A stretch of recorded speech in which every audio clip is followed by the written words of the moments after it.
What's up, guys? And this is another Motown's Wrestling Review. How you doing this morning? And of course, today we are going to be talking about last night's episode of Monday Night Raw. Well, Raw kicks off with Dirty Dominic Mysterio, and Liv Morgan are kicking off Raw with a promo. But once again, Pat McAfee's off. This is like 2 weeks in a row that we do not get Pat McAfee. It's kind of worrying me now because I need my Pat out there. I mean, later on, I like it better when he's eating, but instead we got Corey Graves, which is just no disrespect to Corey Graves, but just no Pat McAfee. But Liv and Dom are in the ring cutting a promo. And it's funny because Dominic is still getting the boos when he grabbed the mic, but nowhere near what it used to be. Fans are definitely like her, but Liv's got a lot going on. I mean, she's cutting a promo on Nikki Bella. Then she was talking about how she won a shot at Io Sky. Io Sky comes out and everything, and them two have an exchange and everything, though. But right now, Liv's got a lot going on. I mean, it looks like an evolution. We're going to have her taking on Nikki Bella, but she look at her eyes on Io Sky as well, too. So it's going to be interesting to see how things go there, though. Next up, we have a fatal four-way for the to advance into the Queen of the Ring tournament.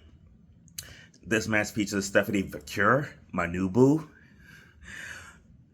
Raquel Rodriguez, Tiny Tits herself, Ivory Now, and Asuka. And one thing somebody pointed out on Facebook that I noticed, and I don't always like repeat what everybody say on other platforms and everything. It wasn't in my group that I saw it. WWE really dropped the ball with the return of Asuka. Like, why would you announce that she's gonna return? Which, I mean, she came out to a great pop. Like when she came out, everybody went nuts though. But why not make it a surprise? Why not make it a bigger deal by having her be a surprise entrant into this match and everything, and make that be the shock of the night though? But they didn't. It is what it is, and Asuka did get a great pop and everything. But Stephanie Vacure, oh man, with them cakes. I'm gonna start calling her Calumet Bakery with them cakes. But she tried to put the devil's kiss on Ivory Now, but Raquel Rodriguez, Tiny Tits herself, stopped it. Then she tried to put it on Raquel Rodriguez, but then they fought outside the ring. But then she ended up locking in Tiny Tits herself into the devil's kiss and did it on the apron, which was pretty cool. Stephanie Vacure also hit a pretty good dragon screw leg whip that was really impressive. Ivory hit an impressive German suplex on Asuka, and she also hit a running kick on Stephanie Vacure though. So Ivory now was actually looking really, really good. They had no doubts that she was going to lose and everything. And I mean, she didn't look good enough to think that they might actually pull the trigger with her because they're not. Rhea Ripley cost Raquel Rodriguez the match. She interfered, stopping her from winning. Then Asuka hit the hip attack on Raquel Rodriguez and gets the win. Decent match overall. I did enjoy it and everything. I gave the match a B minus. I thought the ladies did really well and everything. I was impressed with Ivory Now though, but it just doesn't feel like they're gonna do anything with Ivory Now though. That's the only thing that kind of sucks about that. Now off comes Gunther or Walter. He's talking about Jey Uso, how Jey Uso was the better man for one night, but that was one night only. Once again, he beats Jey Uso. Once again, he's the World Heavyweight Champion. And then Goldberg's music hits. There was a rumor going around that the reason why they took the title off of Jey Uso was for the Gunther Goldberg match, which makes no sense to me at all. Makes no sense to me at all. Jey Uso still be the champion and everything. No disrespect to Gunther. Gunther is a phenomenal champion, but Jey Uso's title reign ended too soon. But out comes Goldberg. And I know my mom loves Goldberg and everything, but the man is 58 years old. And he's going to be challenging Gunther. So Gunther, you're next. I ain't gonna lie though, I still get chills when his music hits though, but it was just like, Jesus Christ, really? But this match is going to happen at Saturday night's main event. So the mastermind Bobby Rogers is going to be there live in Atlanta to see Goldberg take on Gunther in his hometown. Michael Cole did say the rumors are true. When Goldberg came out there, I don't know if he was talking about the same rumors that we all heard about, like, they took the title off for Jey right now to put it on Gunther for this match. But it was kind of funny when he said the rumor is true because I was sitting there thinking, Jesus Christ, the rumor is true. And it was funny, and because we have in the Motown's wrestling group, we have a Raw thread where we all comment on there on the Raw as it go on. And Joshua said Gunther better run over Goldberg and choke him out. But Nathan in the chat said, can't wait to see Goldberg whoop Gunther. So we definitely got some mixed feelings about Goldberg's return in Motown's wrestling group. Some happy, some not. I think we have more that's not than are, but there are some that are happy. I know my mom's going to be ecstatic, though, to see Goldberg wrestle again. So it's going to be interesting to see how that goes. Next up, we have JD McDonough versus the phenomenal AJ Styles. This was a really good match. I like the two of them in the ring and everything. I mean, JD McDonough is very underrated for his in-ring work, and AJ Styles is phenomenal and everything. AJ did a nice counter that led into the Styles Clash to get the win. And this match was good from beginning to end. I gave the match an A-. I thought it was really well. Dominic was at ringside. It was kind of nice when AJ Styles hit the Styles Clash on JD and went for the pin. He was looking at Dominic and waving him in like, come on in. And of course, Dominic was not coming in on that. AJ gets the win. I really like this match a lot. This was my match of the night. Next up, we have a promo with that fucking bitch Bayley. That fucking bitch Bayley comes out. She gives a passionate promo about Becky Lynch, how Becky Lynch injured her, took her spot at WrestleMania, which she did. You know why she did that? Because that bitch Bayley is upset with that bitch Becky. That bitch Becky comes out in Green Bay, Wisconsin, sporting the Bears gear to draw some heat. But unfortunately, she drew some heat this way because, Jesus Christ, my Bears gear never looked worse than seeing it on fucking Becky Lynch. Jesus Christ. And, of course, Becky Lynch also got the Green Bay fans starting chanting, Bears still suck, but then Becky did point out how we just beat you at the last game we played. We just beat you. And guess what?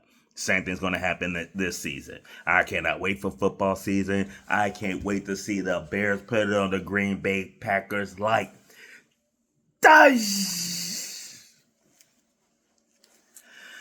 But this all set up a match between Becky and Bayley in that next week's Monday Night Raw, I think, or whatever. I really didn't give a fuck. You guys probably not going to be surprised, but this segment was my tap out, though. But Bayley's going to get a shot at the Intercontinental title next weekend. And really, who gives a fuck? Like, honestly, who gives a fuck? Next, we have Liv Morgan versus Kairi Sane. And it was a match that ended really quick. And it ended quick because Liv Morgan got legit hurt. And it was kind of weird because, like, it was a move where Liv was going down and she just basically, as Corey Graves pointed out, she did what they're trained to do, having her arms out to protect herself, went down, didn't look that bad, but dislocated her shoulder. They're talking that she's going to be out for 3 to 4 months. I feel so bad. I feel so bad for Liv.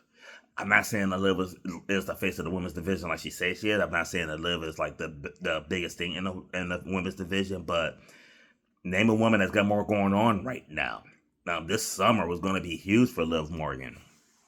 You got the programming with Raquel Rodriguez, Roxanne Perez, and Dirty Dom on whether like Dirty Dom's going to stay with Liv or turn on Roxanne. But no matter what Dom does, you got a good feud going right there, especially with the tension between Liv Morgan and Finn Balor. More importantly, the tension inside the Judgment Day.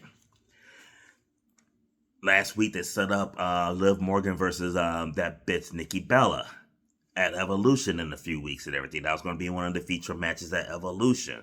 She's going to miss out on that. She just challenged Io Sky. So we're going to get like Liv and Io Sky after that. Possibly at Night of Champions or maybe at SummerSlam and everything.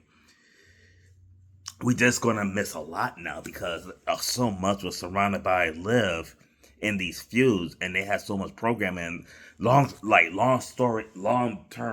building. So it couldn't come at a worse time. And definitely feel bad for her. And it's funny because and on the internet, some of the fans were making fun of Liv getting hurt and everything, like some of the Rhea Ripley fans. Rhea Ripley told them, like, no, knock that shit off. Now that's very disrespectful. We talking about like somebody who got legit hurt. You don't make fun of that shit. So class act on Rhea Ripley's part, telling the fans to knock that shit off though, because yeah, I mean at the end of the day, like her or not and everything, you don't want to see anybody get hurt though. So kudos to Rhea Ripley for squashing that shit. Next up, we have Jey Uso versus Bronson Reed versus Sheamus versus Rusev. This is the advance into the men's semifinals for the King of the Ring. And during the match, Bronson Reed's out there with Paul Heyman. Paul Heyman's out there with the briefcase. Not sure why. It's not like Bronson Reed was Mr. Money in the Bank, but hey, Paul Heyman's the GOAT. So I'm not gonna question Paul Heyman on that. And it's weird because briefcase didn't even play a part in the match. I mean, I thought maybe Bronson Reed was going to use it, but we never seen the briefcase even used in the match. So, but Bronson Reed was about to hit the tsunami and get the win, but Sami Zayn came out and cost him.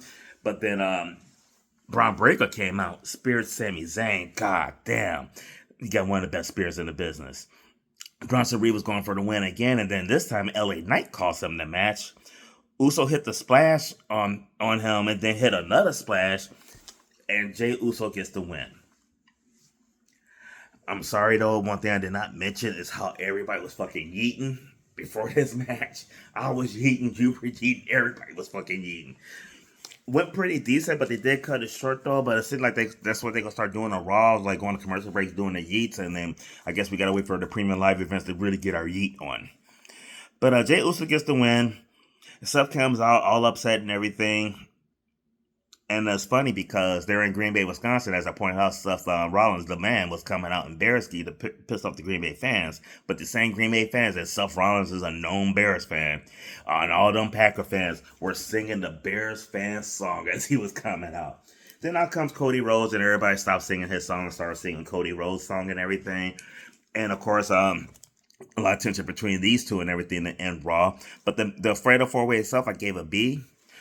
Monday Night Raw overall wasn't spectacular at all. I mean, it had a couple good moments and everything, though, but I wasn't overly thrilled with Monday Night Raw. I'm not sure how you guys felt about it, if you guys loved it, if you guys didn't like it. But I just wasn't impressed with this show at all. I don't think it was one of the better episodes, though, but it is what it is, though. So definitely leave your comments in below and everything. Let me know what you think. But the highlight of Raw was definitely seeing Stephanie Foucault with the Devil's Kiss. My new boo. See you guys next time.